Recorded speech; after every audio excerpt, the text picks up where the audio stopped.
Check 1 2 1 2 3. Yeah. Hello. Did you knock your lid on something? Yeah. Yeah.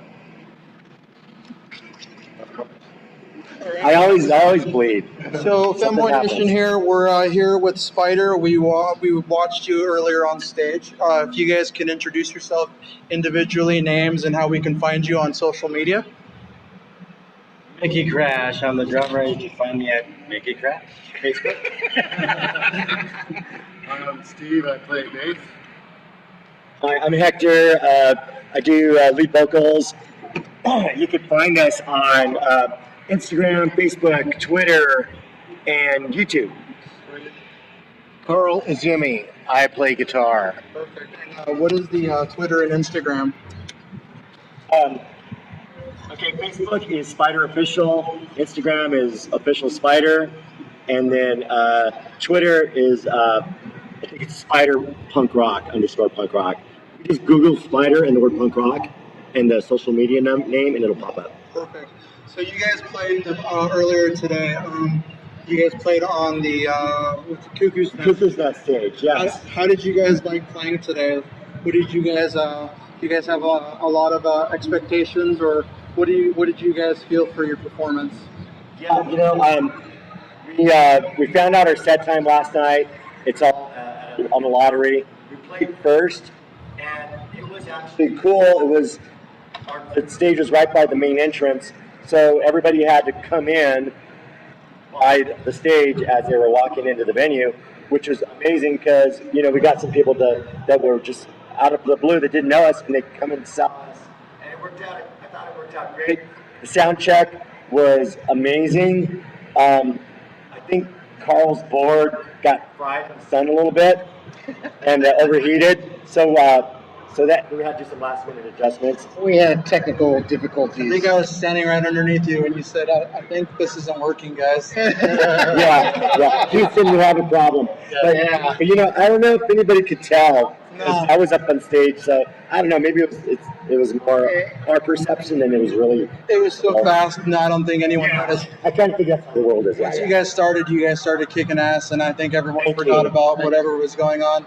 I agree. As soon as everyone was coming down the hill, it kind of caught everyone's eye. So that was cool. That was cool. This is the first time I've seen you guys perform live.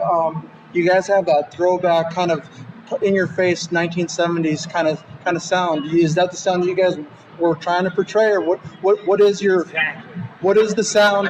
What is the sound that you guys are trying to put out for your fans there? I think a lot of the sound of the guitar tones originate from Carl over here. He's our guitar player, and I don't know. Carl could probably speak more to that, but I totally agree with you.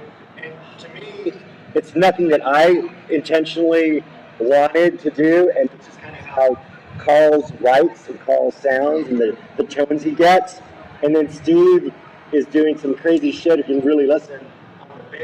He's doing these like funky bass. Funky like scales. Yeah, funky bass licks. And they're kind of crazy. They're kind of crazy bass licks. If you really listen, and that I don't even know who else does that, but Steve does it, and it sounds really cool with what Carl does. And then Mickey's doing his thing. So it all comes together, but I think Carl can talk about it as far as the guitar sound. Where do you bring that guitar sound? Where does that come from? Well, I mean, it's just a whole bunch of different things. I mean, and of course, a lot of the punk rock guitars influences are like Steve Jones from the Sex Pistols. Yeah, big time. What's his name? Ron Emery from TSL.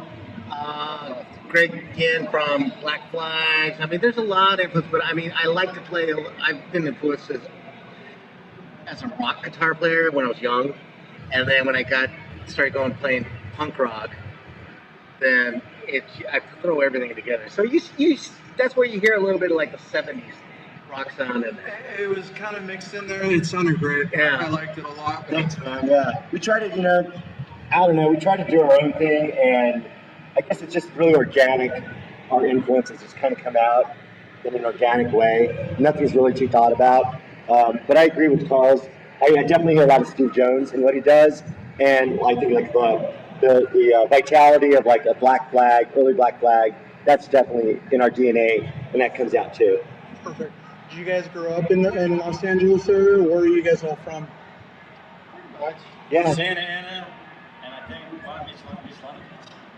Yeah, SoCal. We're all from Southern California. Awesome. And cut our teeth on the early LA '80s punk rock scene. That's just our soundtrack of our youth. Did you guys all grow up listening to punk rock, or is there a specific genre that you guys like fell in love with music and then moved on from there? I think we all grew up listening to punk rock because I met Steve when I was 15. We played the guitar together in this band, and then I was teaching Steve to play some songs, and that's how I met Steve. And then me and Hector shared lockers in high school.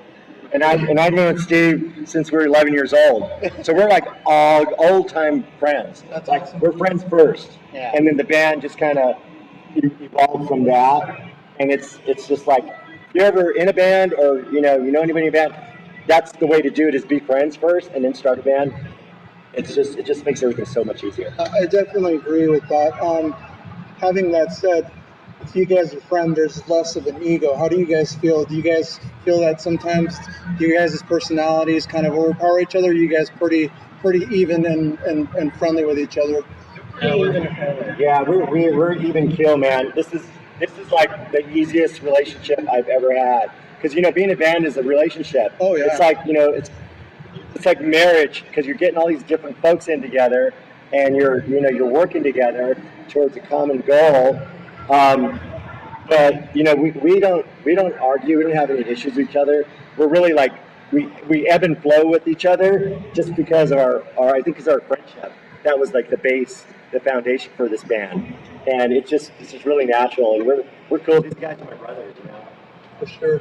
So when you guys write, do you guys start off with any kind of like melodies, lyrics? What do you guys do? Who are the writers and who are the music composers here? Steve pretty much starts off with all the songs. He comes up with the riff, and then we add on to it, and then first we get the riff, then we try to put a chorus and verses together with it, and that's how I usually start. And then Hector comes in with the lyrics and try to match his poetry, how you say, with the music. Yeah, so I have like a bunch of words, and I'll go through whatever I have, pull from them, sentence here, a paragraph there, and I'll match it to whatever the song that we're working on is. But it's really like a group effort. These guys are like, they do, I think, the hard part. They're very capable musicians. They're really proficient musicians, and I just help with the words. And then when we're putting the songs together, we'll like bounce ideas off each other. Like, should we do this 2 times, 4 times, or cut that part out? We'll add this, change that. We'll edit the songs together as a conversation. So would you say a little bit of you have a little bit of organized chaos with methodical planning? Absolutely. Yeah. Yeah, no, that's exactly what it We is. practice the songs, and we just got to make sure that we don't bump into each other. We bump into each other, knock each other's equipment over, But we did good today, didn't we? Yeah, that we did good. It was too hot. Yeah, it was too hot. Nothing got destroyed. We didn't break anything. I just busted my lip, but that's okay. Oh Yeah. man. We're notorious for like putting damage to the club. Or my face. Yeah, So yeah. have you guys gotten kicked out of a venue before for breaking stuff? We've gotten yelled at by. I think Carl has. I've gotten In his kicked- other band. I've gotten kicked out. I've had some men just tell me like, "What the fuck did you do that for? Like, what'd you have to kick in my monitor for? Or why'd you knock that speaker over?" I'm like, I don't know. It just happened, I go, maybe you should bolt it down. Yeah. As long as you pay for the damages, they're usually pretty cool. Yeah. So we just break out the check. I always try to blame it on them. Yeah, he does. Sometimes it works, sometimes it doesn't. When they have video, it doesn't work. Yeah, that's usually hard to get rid of. Yeah, the he said, she said with the video, you're going to lose I'm gonna lose the battle with the video. So fucking video. who is the prankster in the group here? Carl. The same one that likes to break stuff? Yeah. All right, that makes sense. Yeah, don't fall asleep. Too early. In the band room. With the shoes on? Yeah, with the shoes. So being the drummer, you get to be a little hidden from everyone else. Everyone's trying to break stuff. You're trying to break your drum set by playing loud and fast.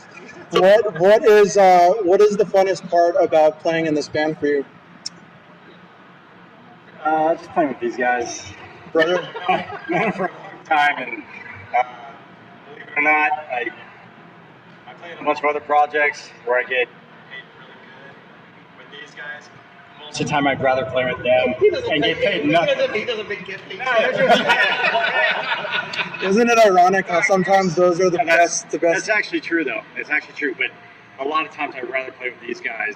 It's just more fun when you're playing with your buddies, and you know, it's an original band. I do a lot of tribute bands, but with the original band, knowing these guys for so long, and knowing all their personalities and everything, we've never had an argument or nothing. So it's just more like, play, fuck, sure. And, all right, cool. It's Set it fun up. and it's easy. I think that's what keeps us. You know, I don't see any end to it until I don't know the wheels fall off. Yeah, but right. we're good. You know, we're fucking doing it.